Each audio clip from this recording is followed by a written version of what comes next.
Welcome friends. आज मैं आप लोगों के लिए लेके आया हूं जीके जीएस सेट 7, जिसमें मैं टोटल 100 प्रश्न लेके आता हूं और यह प्रश्न आप लोगों के एग्जाम में हूबहू पूछे ही जाएंगे। तो दोस्तों, जितना हो सके अपने दोस्तों में भी इस वीडियो को शेयर करें ताकि आपके दोस्त भी इस वीडियो को देखकर लाभ उठा सके, और जितनी बार हो सके इस वीडियो को आप लोग देखें ताकि आप एग्जाम में सही टिक करके आंसर आ सके। तो चलिए मैं इस वीडियो को शुरू करता हूं।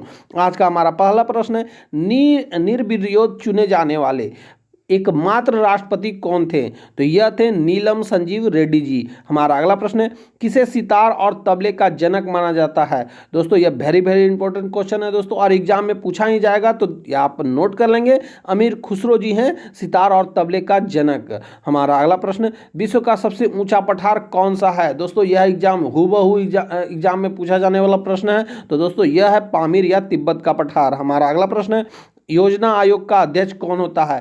वेरी वेरी इंपॉर्टेंट क्वेश्चन है दोस्तों, ये आप नोट कर लेंगे, प्रधानमंत्री जी हैं। हमारा अगला प्रश्न है, वनस्पति घी के निर्माण में कौन सी गैस प्रयुक्त होती है? तो यह होता है हाइड्रोजन गैस। हमारा अगला प्रश्न है, इंग्लिश चैनल पार करने वाला पहला भारतीय कौन था? वेरी वेरी इंपॉर्टेंट क्वेश्चन है दोस्तों, और यह एग्जाम में पूछा ही जाएगा, तो यह आप नोट कर लेंगे, मिहिर सेन जी। हमारा अगला प्रश्न है, एक अश्वशक्ति कितने वाट के बराबर होता है? तो दोस्तों, ये आप भी नोट कर लेंगे क्योंकि यह क्वेश्चन एग्जाम में पूछा ही जाएगा। तो यह होता है 746 वाट के बराबर। हमारा अगला प्रश्न है दोस्तों, पानी की बूंदे के गोल होने का क्या कारण है? तो दोस्तों, यह भी क्वेश्चन पूछा ही जाएगा, तो यह होता है पृष्ठीय तनाव के कारण। हमारा अगला प्रश्न है, मानव निर्मित प्रथम रेशा कौन सा है? तो यह होता है नायलॉन। हमारा अगला प्रश्न है, स्पष्ट प्रतिध्वनि सुनने के लिए श्रोता एवं प्रवर्तक के बीच की दूरी होनी चाहिए? तो यह होनी चाहिए 17 मीटर। हमारा अगला प्रश्न है, किस माध्यम में प्रकाश की चाल सर्वाधिक होती है? तो यह निर्वात में होता है। हमारा अगला प्रश्न है, किस रंग के प्रकाश का प्रकीर्णन सबसे अधिक होता है? तो यह होता है बैगनी रंग का। आप ये नोट कर लेंगे, एग्जाम में पूछा ही जाएगा दोस्तों।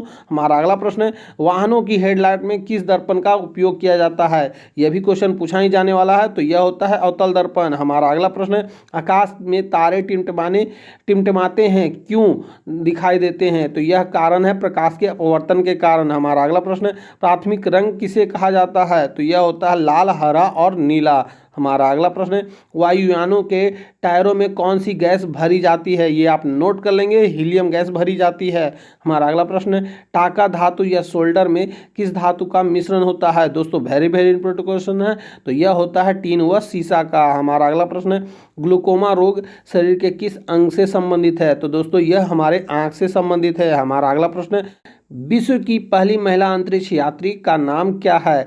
तो यह है वेलेंटाइना तेरेस्कोवा। हमारा अगला प्रश्न है, origin of species by natural selection पुस्तक के लेखक कौन है?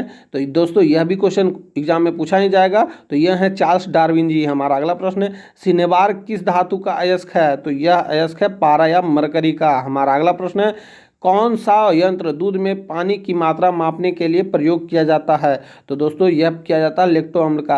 दोस्तों, इस वीडियो में मैं जो भी प्रश्न लेके आया हूँ तो एग्जाम में पूछा गया है और बार बार पूछा जाता है, और इसी तरह का क्वेश्चन आपके एग्जाम में भी पूछा जाएगा। तो जितना हो सके इस वीडियो को अपने दोस्तों में भी शेयर करें और बार बार इस वीडियो को देखें ताकि आप एग्जाम में सही टिक करके आंसर आ सके। हमारा अगला प्रश्न है, हाइड्रोजन बम किस सिद्धांत पर आधारित है? तो यह नाभिकीय संलयन पर आधारित है, और सूर्य में भी नाभिकीय संलयन अभिक्रिया ही होता है। दोस्तों, ये आप नोट कर लेंगे। हमारा अगला प्रश्न है, पेलाग्रा रोग किस विटामिन की कमी से होता है? तो यह होता है विटामिन B3 की कमी से। हमारा अगला प्रश्न है, मछलियों के यकृत तेल में किसकी प्रचुरता होती है? तो यह होती है विटामिन D की। हमारा अगला प्रश्न है, भू स्थिर उपग्रह की पृथ्वी से ऊंचाई कितनी होती है? तो यह होती है 36,000 किलोमीटर। हमारा अगला प्रश्न है, मनुष्य के शरीर का तापमान कितना होता है? तो यह होता है 37 डिग्री सेल्सियस या 98.4 फ़ारेनहाइट। हमारा अगला प्रश्न है, लेंस की क्षमता का मात्रक क्या है? तो यह है डायोप्टर। हमारा अगला प्रश्न है,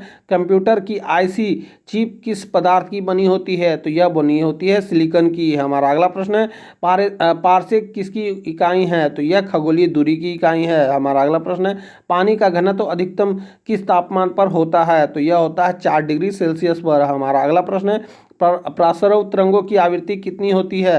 तो यह होती है 20,000 हर्ट्ज से अधिक। हमारा अगला प्रश्न है, मनुष्य का वैज्ञानिक नाम क्या है? तो यह है होमो सेपियंस। हमारा अगला प्रश्न है, ब्रिटिश संसद के लिए चुने जाने वाले पहले भारतीय कौन थे? वेरी वेरी इंपॉर्टेंट क्वेश्चन है दोस्तों। तो यह थे दादा भाई नौरोजी। हमारा अगला प्रश्न है, सिंधु घाटी सभ्यता का बंदरगाह वाला नगर कौन सा था? तो यह था लोथल। हमारा अगला प्रश्न है, भारत में ब्रह्मा जी का एकमात्र मंदिर कहाँ स्थित है? तो यह स्थित है पुष्कर राजस्थान में। वेरी वेरी इंपॉर्टेंट क्वेश्चन है दोस्तों, आप नोट कर लेंगे ये क्वेश्चन को। हमारा अगला प्रश्न है, पागल कुत्ते के काटने से कौन सा रोग होता है? यह भी क्वेश्चन एग्जाम में पूछा ही जाएगा। तो यह होता है रेबीज या हाइड्रोफोबिया। हमारा अगला प्रश्न है, राज्यसभा का पदेन सभापति कौन होता है? तो यह होता है उपराष्ट्रपति। आप नोट कर लेंगे। हमारा अगला प्रश्न है, 2 बार नोबेल पुरस्कार प्राप्त करने वाले प्रथम भारतीय कौन हैं? तो ये थे मैडम क्यूरी जी। हमारा अगला प्रश्न है, सार्क या दक्षेस का मुख्यालय कहाँ है? तो यह है काठमांडू नेपाल में। हमारा अगला प्रश्न है, प्रथम परमवीर चक्र विजेता कौन थे? तो यह थे मेजर सोमनाथ शर्मा जी। हमारा अगला प्रश्न है, भारतीय राष्ट्रीय कांग्रेस की पहली महिला अध्यक्ष कौन थी? तो यह थी सरोजिनी नायडू जी। हमारा अगला प्रश्न है, सन 1983 की विश्व कप विजेता भारतीय टीम के कप्तान कौन थे? तो यह थे कपिल देव। हमारा अगला प्रश्न है, राष्ट्रपति राज्यसभा में कितने सदस्य मनोनीत कर सकता है? तो यह 12 सदस्यों को मनोनीत कर सकता है। हमारा अगला प्रश्न है, नोबेल पुरस्कार किस वर्ष शुरू हुए? तो यह हुआ था 1901 में। हमारा अगला प्रश्न है, बांग्लादेश की मुद्रा कौन सी है? तो यह थी टका। हमारा अगला प्रश्न है, रामायण किसने लिखी? तो यह लिखा गया था महर्षि वाल्मीकि जी के द्वारा। हमारा अगला प्रश्न है, भारत में गन्ने का सर्वाधिक उत्पादन किस राज्य में होता है? तो यह होता है उत्तर प्रदेश में। हमारा अगला प्रश्न है, पायोरिया रोग शरीर के किस अंग को प्रभावित करता है? दोस्तों यहाँ पे पायोरिया नहीं होगा, पायरिया होगा। तो यह हमारे शरीर के दांत और मसूड़े को प्रभावित करता है। हमारा अगला प्रश्न है, नासिक किस नदी के किनारे स्थित है? तो यह स्थित है गोदावरी नदी के किनारे। हमारा अगला प्रश्न है, राष्ट्रपति को शपथ कौन दिलाता है? तो यह दिलाया जाता है सर्वोच्च न्यायालय के मुख्य न्यायाधीश के द्वारा। हमारा अगला प्रश्न है, जापान की मुद्रा कौन सी है? तो यह येन है। हमारा अगला प्रश्न है, इंडियन मिलिट्री अकादमी कहाँ स्थित है? तो यह स्थित है देहरादून में। हमारा अगला प्रश्न है, माउंट एवरेस्ट पर चढ़ने वाली पहली भारतीय महिला कौन है? तो यह थी बछेंद्री पाल। हमारा अगला प्रश्न है, डेविस कप का संबंध किस खेल से है? तो यह टेनिस से संबंधित है। हमारा अगला प्रश्न है, संसार का सबसे बड़ा डेल्टा सुंदरवन डेल्टा कौन सी नदियां बनाती है? तो यह गंगा और ब्रह्मपुत्र के द्वारा बनाया जाता है। हमारा अगला प्रश्न है, सर्वोच्च न्यायालय का मुख्य न्यायाधीश कब तक अपने पद पर रहता है? तो यह 65 वर्ष की आयु तक रहते हैं। हमारा अगला प्रश्न है, संसद का उच्च सदन कौन सा है? तो यह होता है राज्यसभा और निम्न सदन होता है लोकसभा। ये आप नोट कर लेंगे। हमारा अगला प्रश्न है, पंचतंत्र का लेखक कौन है? तो यह विष्णु शर्मा है। बार बार यह एग्जाम में क्वेश्चन पूछा जाता है दोस्तों, तो ये आप नोट कर लेंगे, पंचतंत्र के लेखक विष्णु शर्मा है। हमारा अगला प्रश्न है, सन 1954 में भारत चीन समझौता किस नाम से जाना जाता है? तो यह पंचशील समझौता के नाम से जाना जाता है। हमारा अगला प्रश्न है, सन 2010 में फुटबॉल विश्व कप किस देश ने जीता था? तो यह स्पेन के द्वारा जीता गया था। हमारा अगला प्रश्न है, राष्ट्रीय रक्षा अकादमी कहाँ स्थित है? तो यह पूना के पास खड़गवासला में स्थित है। हमारा अगला प्रश्न है, डिस्कवरी ऑफ इंडिया पुस्तक किसने लिखी? तो यह जवाहरलाल नेहरू द्वारा लिखा गया है। हमारा अगला प्रश्न है, एक स्वस्थ मनुष्य का हृदय 1 मिनट में कितनी बार धड़कता है? तो यह 72 बार धड़कता है। हमारा अगला प्रश्न है, भारत में पहली बार जनगणना कब हुई? तो यह हुआ था 1872 में। हमारा अगला प्रश्न है, डबल फॉल्ट शब्द किस खेल में प्रयुक्त होता है? तो यह होता है टेनिस में। हमारा अगला प्रश्न है, भारतीय थल सेना के पहले भारतीय सेना अध्यक्ष कौन थे? तो यह थे जनरल KM करियप्पा जी। हमारा अगला प्रश्न है, लाई हरोबा किस राज्य का लोक नृत्य है? तो यह मणिपुर का लोक नृत्य है। हमारा अगला प्रश्न है, भारत के किस राज्य में रबर का उत्पादन सबसे अधिक होता है? तो यह केरल में होता है। हमारा अगला प्रश्न है, कोलकाता किस नदी के किनारे स्थित है? तो यह हुगली नदी के किनारे स्थित है। हमारा अगला प्रश्न है, पौधों में जीवन होता है, यह किस भारतीय वैज्ञानिक ने बताया था? तो यह बताया गया था जगदीश चंद्र बसु के द्वारा। हमारा अगला प्रश्न है, महात्मा गांधी द्वारा साबरमती आश्रम कहाँ स्थापित किया गया? तो यह अहमदाबाद में स्थापित किया गया था। हमारा अगला प्रश्न है, मनुष्य के शरीर में कितनी गुणसूत्र होते हैं? तो दोस्तों यह होता है 23 जोड़े या 46। ये आप नोट कर लेंगे, ये एग्जाम में आपके एग्जाम में पूछा ही जाएगा, तो आप नोट कर लेंगे दोस्तों। हमारा अगला प्रश्न है, चंद्र ग्रहण कब लगता है? तो यह पूर्णिमा के दिन लगता है। हमारा अगला प्रश्न है, भारत छोड़ो आंदोलन कब शुरू हुआ?